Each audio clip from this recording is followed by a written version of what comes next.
আজকে তুষারের বক্তব্যের পরে আর কোনো বক্তব্য থাকে না এখানে।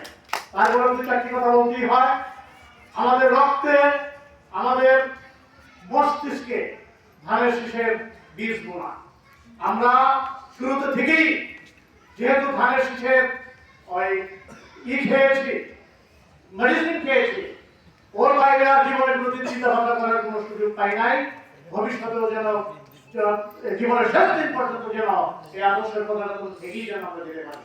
আমি একজন রাজনীতি বিমুখ লোক, তারপরেও দেখেন বসে থাকতে পারিনি। আমি আমার ব্যক্তিগত ঘটনার কারণে দীর্ঘ 5 বছর আমি রাজনীতি থেকে অনেক দূরে। আপনারা নতুন প্রজন্ম হয়তো আমাকে অনেকেই চিনবেন না বা নাম শুনে থাকতে পারেন। বাংলাদেশ জাতীয়তাবাদী দলের রাজনীতিতে কোনো প্রবীণ আর চলবে না। রাজপুত থানায় তো প্রবীণের কোনো প্রশ্নই ওঠে না, যেহেতু আমরা কোনো প্রবীণ আর মেনে নেব না।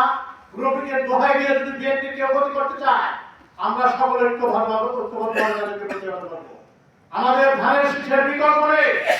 আমাদের ঢাকা এক, সারা বাংলাদেশ তাকিয়ে থাকে আমাদের ঢাকাকে দিকে, এবং যার ঐতিহ্য ধানের শীষের, যা সমাবের সাথে এখনো পর্যন্ত আমরা রাষ্ট্রীয়ভাবে স্বীকার করে থাকি যে দোহাইনবাবগঞ্জের মাটি ধানের শীষের মাটি। আমরা আপনাদের অতীতের কথাই বলবো। খন্দকার আব্বাস সাহেব 2 বার নির্বাচিত উপজেলা চেয়ারম্যান ছিলেন এবং সম্মিলিতভাবে খন্দকার আব্বাস ভাইকে আমরা সেই উপজেলা চেয়ারম্যান তাকে নির্বাচিত করেছিলাম। এবং আমি বুকে হাত দিয়ে বলতে পারি